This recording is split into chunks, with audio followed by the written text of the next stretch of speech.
All right, guys, so we're back in my garage, and this week on the B58 Digest, we have a couple more topics to discuss, so let's go ahead and hop into the video. So the first thing that we're going to discuss is an update from something that we reviewed last week. So we talked about the teasers that were posted by Bootmod and Pure Turbos because they were testing updated versions of their off-the-shelf maps. And those maps have finally been released, so if you check out your Bootmod app, you'll see version 2.2 has been released for all of their OTS maps. So that's stage 1, stage 2, and stage 2 plus. Now in the actual notes that they provided with the update, you can see what was changed. So they actually disabled the torque limitation on the gearbox, which we know that the gearboxes are severely underrated, and the stock tune limits your torque if you go over, that low factory rating. So this will allow you to see much more torque even if you don't have a transmission flash, so that you can get a little better performance out of your car.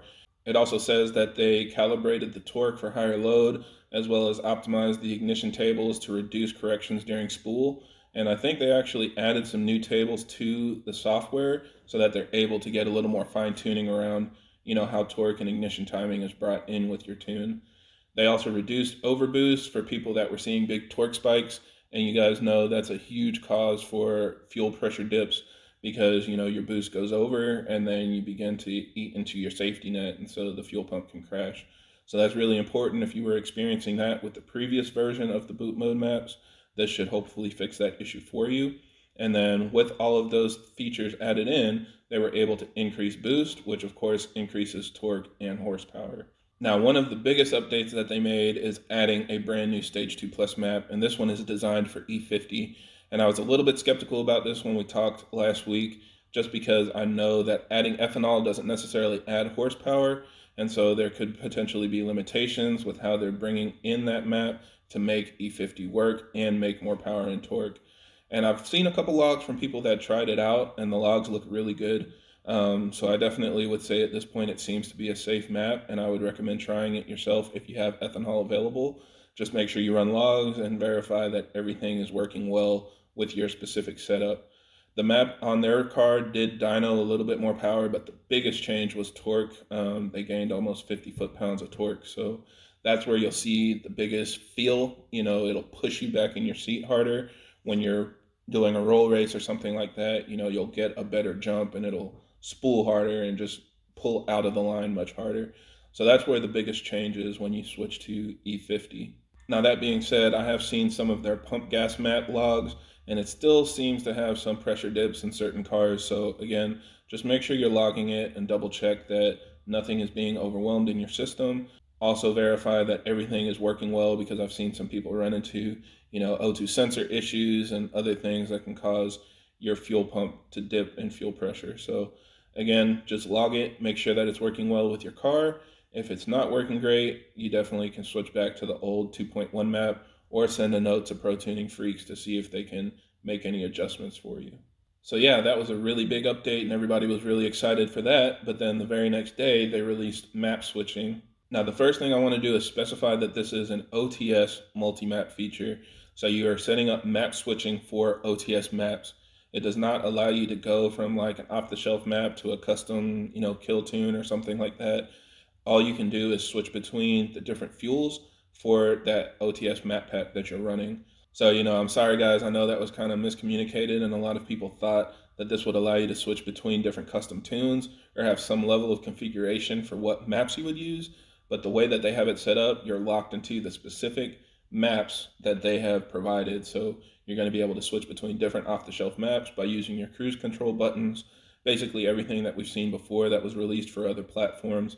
And still, at the end of the day, it is a really nice feature because you're going to be able to switch from your E30 map to a pump gas map or even switch back to stock at any time you need to without actually pulling out your phone and syncing things up with the OBD port. So I think this is a great feature. It also did introduce being able to see your ethanol content on the fly.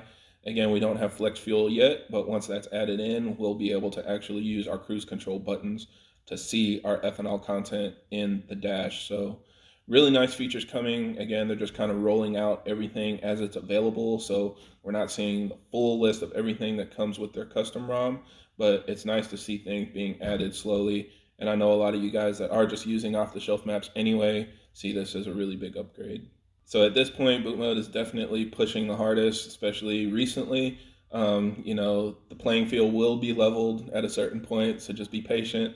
I did tell you guys that I wanted to wait to release my tuner comparison video until all of these features are released, just because right now it kind of does give certain companies the leg up over others, but it's going to be coming out over all the platforms, so just keep an eye out for it on your specific tuning software. Now, the last thing we're going to talk about is another Supra, and this is kind of a smaller record. I know there are a million different records that people are trying to, compare each other with, but in this specific case, we're going to talk about Mike Body's car, and this week he broke the all boost record. It was a very incremental improvement, and he already had the record, so he just kind of reset it. But his latest time is running an 866 at 162 miles an hour.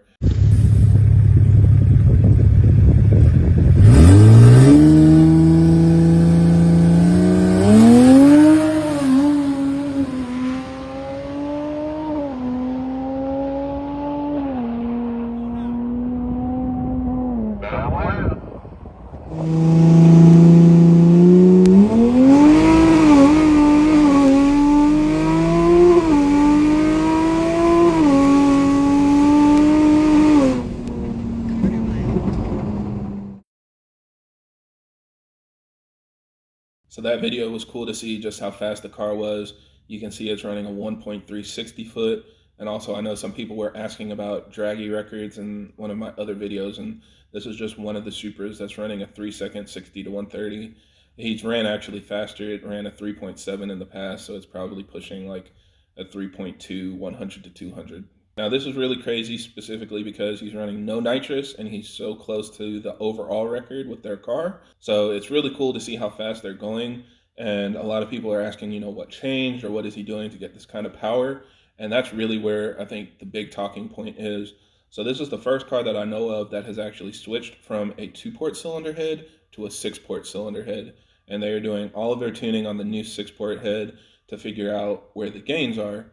And this is the car that a lot of you probably recognize because it had teal wheels on their old drag pack setup, but back during TX2K, the engine blew.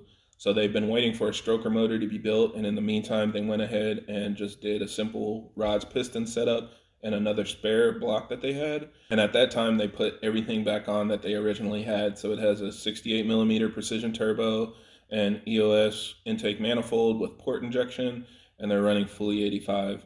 But after they kind of started tapping the limits of that setup, they decided to swap to a 6-port head and retune the car. So I know a lot of you guys have asked me, like, what are the actual limits of the 2-port head? And primarily it's flow, so you're going to see slower spool, and at the limit you're going to see less horsepower.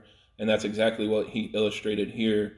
They swapped from a 2-port to a 6-port head, kept the exact same turbo and even the exact same tune, and they saw a 60 horsepower increase. So before they were hitting 930 wheel horsepower, and now they're hitting over 990. Then they did a few tuning updates and they went over 1,000 wheel horsepower, just boost, no nitrous. And then just to continue testing it, they added a little shot of nitrous and added another 30 horsepower on top of that. So this car obviously is moving, but this is not the setup that they're actually running on the street. He did comment that after doing this swap, they expected it to be a pretty simple upgrade, but they've had to completely relearn the car. And so now if you see it out, it's not going to have the teal wheels anymore. It has the black wheels on a drag pack, and it also has a black powder coating on their turbo. So it'll be a little bit different, but if you see this one, it's the same car that they've been, setting records with for the past 2 years. But yeah, it's pretty cool to see just how much you can gain from swapping to a 2-port to a 6-port head.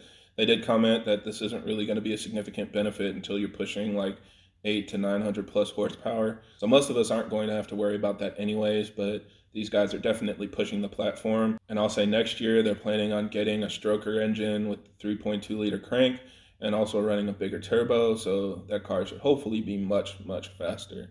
But again, it's just cool to see somebody really testing this out for us and openly providing data to the community so that, if that's something you're interested in, you have some data to support your decision. So nice work, Mike Body. I know you guys are going to keep pushing the platform even harder and hit low 8s, if maybe not 7s next year. So keep an eye out for that. So those are all the updates we have this week. Again, thanks for watching, and thanks to everybody that have been sending me updates and anything that they see that's coming to the platform. keep doing that. That'll help me continue getting content for these videos in the future. So hope you guys enjoyed this video, and if you have any other questions or comments, leave them down below.